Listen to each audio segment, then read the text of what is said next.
بسم اللہ الرحمن الرحیم۔ پیارے دوستو السلام علیکم۔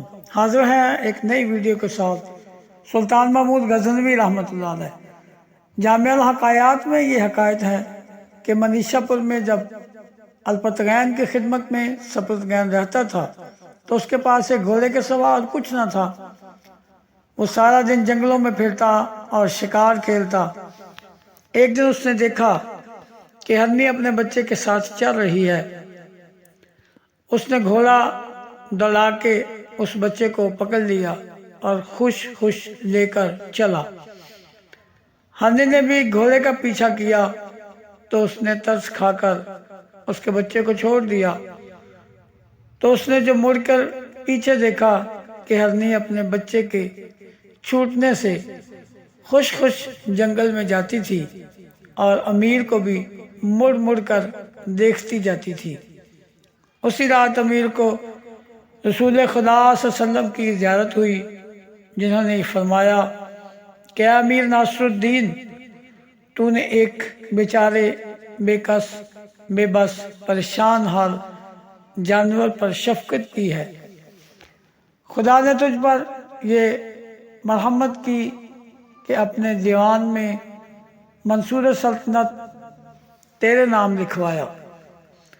تجھے چاہیے کہ عام خلق کے ساتھ بھی یہی شیوا جاری رکھے اور صفت شفقت کو کسی حال میں نہ چھوڑے۔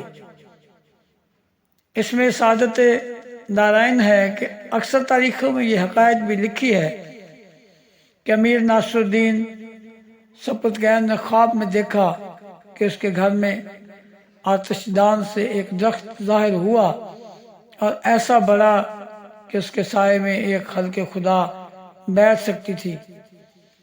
جب امیر جاگا اور خواب کی تعبیر سوچ رہا تھا کہ سلطان محمود غزنوی الاستدعاء اور مسعود الانتہا ہے۔ اس فرزند کا نام سلطان محمود غزنوی رکھا۔ کہتے ہیں کہ سلطان محمود غزنوی کا تعلق صاحب ملت اسلام کا تعلق کے ساتھ موافق تھا۔ ہمیشہ سے ایشیائی مورخ ان خوابوں، فالوں، تالوں کو تاریخ کا ایک دلکش جز سمجھتے ہیں، مگر فرنگستانی ان کو بالکل تاریخی پایہ اعتبار سے ساقط جانتے ہیں۔ محمود غزنوی کی ہونہاری۔ مثل مشہور ہے کہ ہونہار بروا کے چکنے پات۔ سلطان محمود غزنوی پر یہ مثل صادق آتی تھی۔ وہ لڑکپن میں ہی ہونہار معلوم ہوتا تھا۔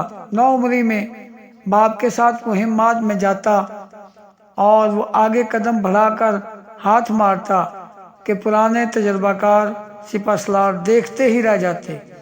ایام طفلی میں یہ سب اس نے خوب سیکھ لیا تھا کہ رازبکستان یعنی کوہستان ملک جو غزنی کے گرد ہے، اس کے پہاڑی باشندوں سے ہندوؤں کے راجاؤں کے بڑے لشکروں کو بھگا دینا کوئی بات نہیں۔ لڑکپن میں ایک باغ دلکش لگوایا، اس میں مکان روح افزا بنوایا۔ ایک دن وہاں بڑا جشن کیا اور پدر بزرگوار اور امراء نامدار کو بلایا۔ باپ نے باغ میں اور مکان دیکھ کر پسند فرمایا اور یہ ارشاد کیا کہ ایسے باغ اور مکان تو اور بھی امیر بنوا سکتے ہیں، تجھ کو وہ عمارت تعمیر کرنی چاہیے کہ جس کی برابری کوئی دوسرا نہ کر سکے۔ سلطان محمود غزنوی نے پوچھا، اے حضرت ایسی عمارت کون سی ہے؟ اس نے جواب دیا کہ وہ اہل علم و فضل کے دلوں کی تعمیر ہے۔ جو کوئی نہال احسان ان کی زمین دل میں لگائے گا اس کا ثمر ہمیشہ پائے گا۔ یہ نصیحت کی بات سلطان محمود غزنوی کو ہمیشہ یاد رہی۔ امیر سبکتگین کا جب انتقال ہوا تو محمود کی عمر 30 برس تھی اور وہ اس وقت منیشا پور میں تھا۔ امیر اسماعیل اس کا چھوٹا بھائی باپ کے پاس تھا۔ بعض مورخ کہتے ہیں کہ اس نے میدان خالی پا کر تاج شاہی سر پر رکھا، مگر بعض کا یہ قول ہے کہ باپ کی وصیت کے موافق وہ قبلۃ الاسلام بلخ میں تخت پر بیٹھا، لحاظ وہی بادشاہ ہوا اور خزانہ و شاہی کا مالک ہوا۔ سپہ کی دلجوئی اور امراء کی خاطر درازی میں خزانوں کے منہ کھول دیے۔ مقصد یہ تھا کہ سب کے دل میں اس کی جگہ ہو اور سلطان محمود غزنوی کی طرف سے ان کا دل برگشتہ ہو، مگر اس دغاباز سپاہ اور امرائی ناانصاف نے وہ دامن تاؤ دراز کیا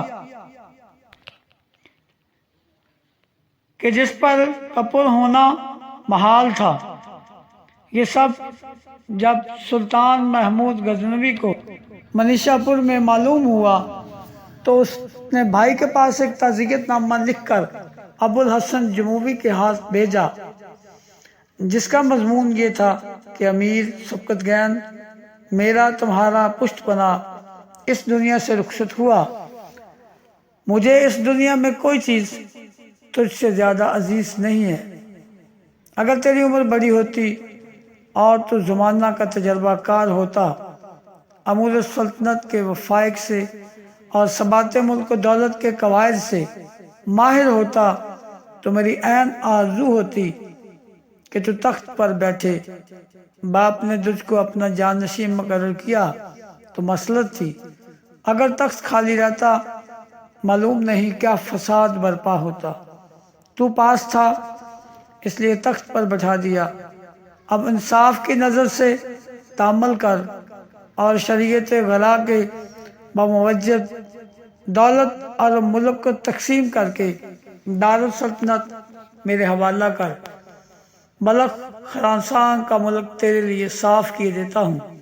مگر امیر اسماعیل نے بھائی کا منصفانہ کلام نہ سنا۔ ناچار سلطان محمود غزنوی کے سوائے لڑائی کے کوئی چارہ نہ دیکھا۔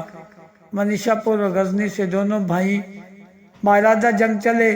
ہر چند باز امیروں نے چاہا کہ اسماعیل بھائی کا کہنا مان جائے اور لڑائی نہ ہو، مگر یہ بات نہ بن پڑی۔ دونوں بھائیوں میں ایک سخت لڑائی ہوئی۔ تخت سلطان محمود غزنوی کے ہاتھ رہا۔ غزنی فتح ہو گیا، اسماعیل گرفتار ہوا۔ ایک دن سلطان محمود غزنوی نے بھائی سے باتوں باتوں میں پوچھا کہ اگر تو مجھ سے ظفر یاب ہوتا تو میرا کیا حال کرتا؟ اس نے جواب دیا کہ کسی قلعہ میں تجھے بند کرتا، مگر تیرے لیے آرام و آسائش کا سارا اسباب مہیا کرتا۔ اس وقت تو اس بات کو سلطان محمود غزنوی نے ٹال دیا، مگر پھر اسماعیل کو جرجان کے قلعہ میں قید کیا، لیکن اس کے لیے ہر قسم کے چین و آرام کا اسباب تیار کر دیا۔ پھر اس کی ساری زندگی قید میں ہی بسر ہوئی۔ الپتگین امیر منصور بن نوح سمانی کا غلام ہے۔ وہ منصور بن نوح کی خدمت میں امیر الامراء کے مرتبے کو پہنچا۔ وہ ناصر الدین امیر منصور کی حکومت کے زمانے میں ابو اسحاق بن الپتگین کے ہمراہ بخارا آیا تھا اور اس کی سرکردگی میں وکالت کے مرتبے پر پہنچا۔ جب امیر منصور کی نیابت میں ابو اسحاق کو غزنین کی حکومت ملی تو اس نے حکومت کا نظام امیر ناصر الدین کے سپرد کر دیا۔ اس کے انتظام نے حکومت میں استقلال پیدا کر دیا۔ تب ابو اسحاق کا انتقال ہو گیا اور اس کا کوئی وارث نہ رہا، تو سپاہ اور آیا نے ناصر الدین کی حکومت سے اتفاق ظاہر کیا اور اس کی اطاعت پر آمادہ ہو گئے۔ وہ اظہار قوت کے خیال سے حکومت کے کام میں مشغول ہو گیا اور ملک گیری کا منصوبہ بنایا۔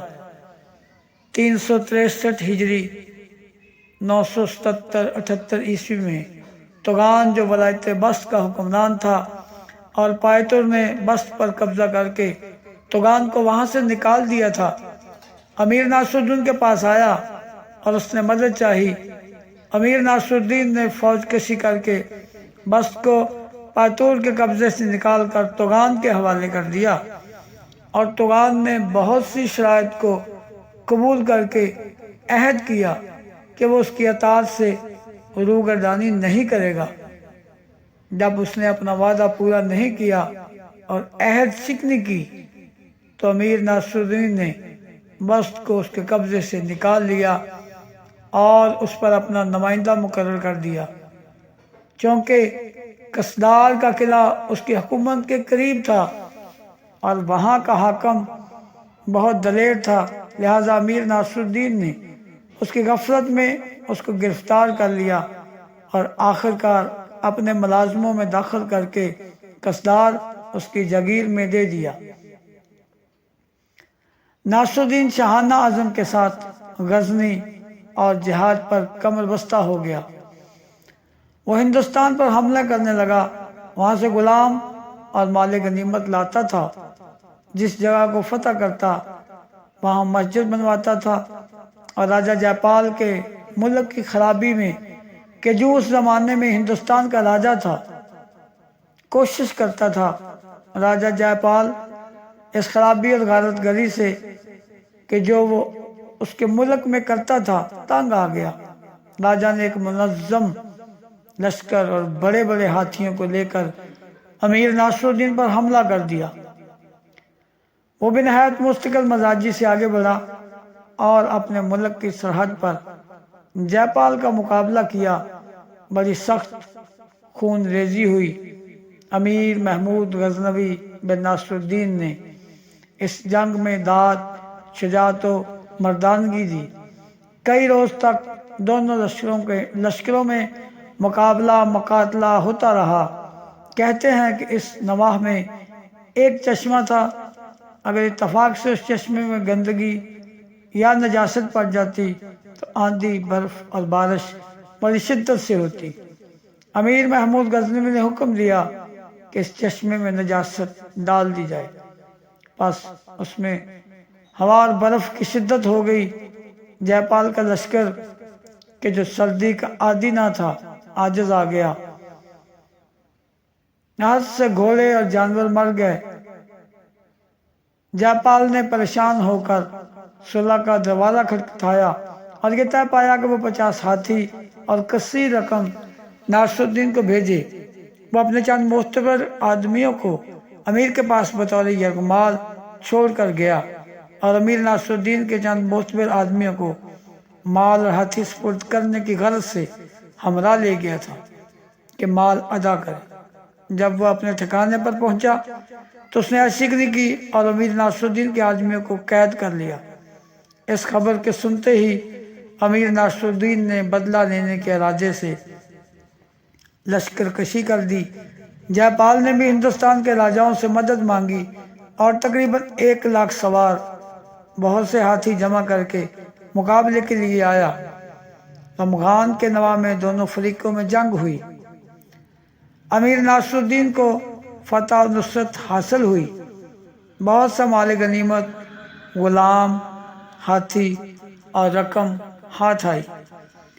جے پال بھاگ کر ہندوستان چلا گیا اور لمغانات کے علاقے پر امیر ناصر الدین کا قبضہ ہو گیا اور اس ملک میں اس کا سکہ رائج ہو گیا۔ اس کے بعد وہ امیر نوح بن منصور کی مدد سے آگے بڑھا، خراسان معاون نہار میں فتوحات حاصل کی۔ ماہ شعبان 383 اگست 997 عیسوی میں امیر ناصر الدین اس دار فانی سے رخصت ہو گیا، لیکن اس کی حکومت کی مدت میں 20 سال رہی۔ تو دوستو یہ تھی آج کی خوبصورت ویڈیو۔ اچھی لگے تو لائک کرنے کے بعد چینل کو سبسکرائب بھی کر دیں یار، بیل آئیکن کو دبا دیں تاکہ ہر نئی ویڈیو آپ تک سب سے پہلے پہنچ سکے۔